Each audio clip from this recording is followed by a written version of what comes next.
a TFWire.com video review. Hey everyone, this is Matrix Prime of TFWire.com, and I walked into my local Target store this morning.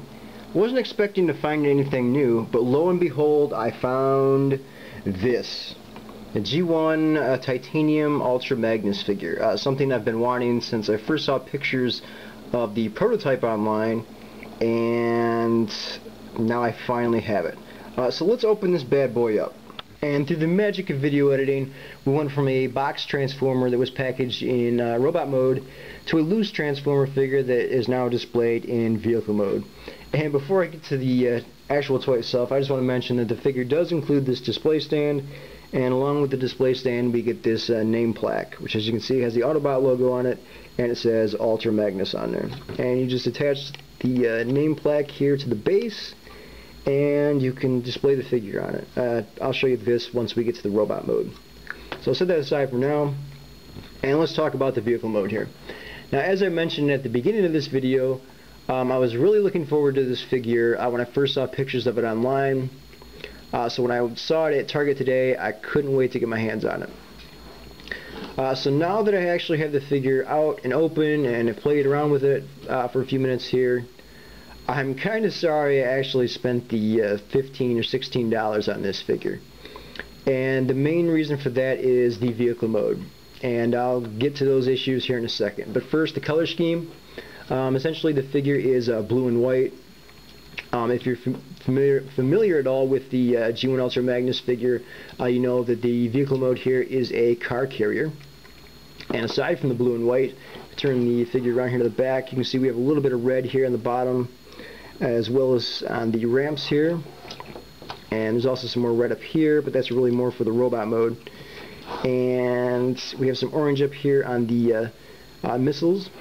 Some silver here on the circumcised shorty smokestacks. I'm not quite sure why they're short and circumcised, since they are rubbery, but whatever. We also have some yellow here for the headlights on the front of the vehicle, and lastly we have some black here on the windshield and side windows as well. Alright, so that's it for the colors. Now for the figure itself. And there are quite a few issues here, so let's start with the first one. I'm pushing this figure here on a nice flat and straight surface. The figure has 10 wheels. Not one of them is currently turning. Issue 2. If we look at the cab here, you can see the cab just sort of floats freely there. It doesn't actually attach to the main portion of the vehicle here, since if it did, it would look like this. It'd be going uphill. And once you set the figure flat, it sort of does that anyways, and that's the reason for the wheels not moving. So there's issue number 2. Issue 3, this top section here. If you look here, it's not actually setting on anything. It just sort of free floats. And that's an issue because they move around a lot. Now on the original G1 figure, this thing here, whatever this is, would actually flip inside, and this top section here would actually sit down on top of it. Well, if you look, these would be too short anyways, and they wouldn't actually fit down in there to sit on top of anything, because they'd be going down on an angle here like this. So that's issue 3. Issue 4, and the biggest issue here, at least on my figure. Let me turn the figure around here to the back. Did we notice anything here? A gap possibly? Yes, that's right, there's a gap there, and there's a reason for that. It's because the two back sections of the vehicle mode don't actually go together. Why is that? Well, we have two pegs here, and one of the pegs could be bigger than it's supposed to be. And we have two holes here on the other side, and one of those two holes could be smaller than they're supposed to be. And upon further inspection on my figure, the bottom hole here is actually too small for the peg. I'm not sure if I can file it down any, or actually make it bigger, or what, but I shelled out the $16 for the figure. I shouldn't have to. It should just work right out of the box, but as is, I'll show you as I try to put them together, squeezing as hard as I can, and nothing is happening. It just does not go together whatsoever. So that's probably the biggest issue with this figure, at least on mine. Other than that, I would say definitely the wheel's not turning at all. I mean, how can you have a wheeled figure here and not one of the 10 wheels actually turns? But with that said, I'll show you the transformation to robot mode now. And to start, I'm going to go ahead and remove the missile launchers here. Set those aside. We stand the figure up here. We'll take the cab and simply fold it down. Take the top section here, rotate it up, and separate it. Rotate these sections back. These will become the shoulders and the arms, of course. Push this up as far as it will go. Turn the lower arm here and bend it at the elbow. Do the same to the other side as well. Lastly, we have the legs here, and you simply fold this section up. Straighten the leg out a little bit here. And we have Ultra Magnus in robot mode now. Now the color scheme is essentially the same as the truck mode. We have the blue and white, of course. We have a bit more red here. As you can see, it appears here on the chest and the abdominal region. We also have some mustard yellow coloring here applied on the abdominal region as well. And we also have the Autobot symbols appearing here on each shoulder as well. Other than that, I think that's the only new colors here. I guess if we really want to get technical, we have some darker blue up here for the eyes, but other than that, that's pretty much it.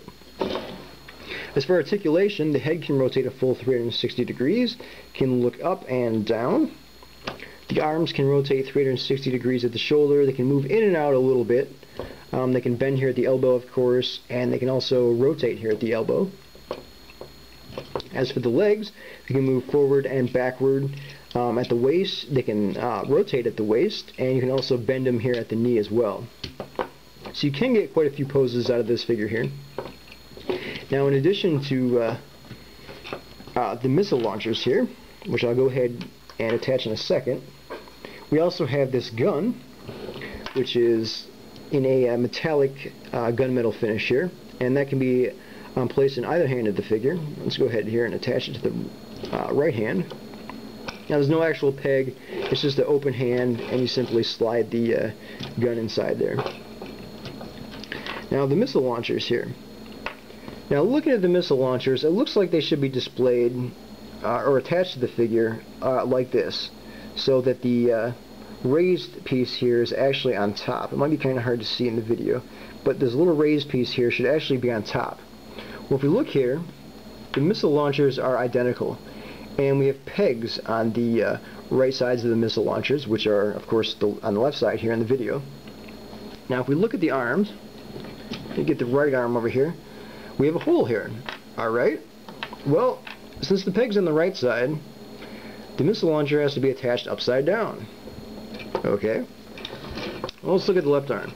The left arm has a peg. Okay, well, unfortunately, the hole's on the left side.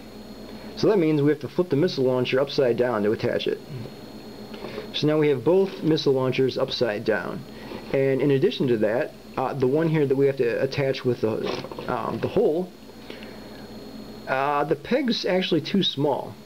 So if we go ahead and attach it here, it just barely fits on there snugly. I can easily pull it off there, as you can see.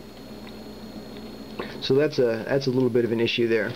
Other than that, though, I think the robot mode is actually really nice. Lots of articulation, as you saw, so you can get quite a few poses out of the figure here. I'm not going to go ahead and show you some really hardcore poses, but they are possible here. So if we compare the robot mode to the vehicle mode, the robot mode wins hands down. In fact, if you're going to buy this figure, you're probably better off treating it as an Action Master, since the truck mode is pretty much worthless. It's total and complete crap. Let me show you the base here. We can just display the figure here on the display stand. It looks kind of cool. And again, you can get lots of different poses out of this. So it makes a really great display piece. Overall, I wouldn't highly recommend this figure, even though it is sort of hard to find. If you do see it, you might want to pass. It's got way too many issues in the truck mode. A few minor issues like the missile launcher here in the robot mode. But the robot mode is definitely the one you'll want to be displaying this figure in if you pick it up. I wouldn't recommend this for the average Transformer collector. I might not even recommend it for the hardcore collector. But if you're buying them just to display, this does make it a good display piece in robot mode. So overall, I'll probably give this figure a 5 out of 10. Again, a completely worthless and horrible vehicle mode. The robot mode looks good, but it does have a few issues like the missile launcher here. Otherwise, it looks fantastic. So 5 out of 10. If you find it, you might want to pass.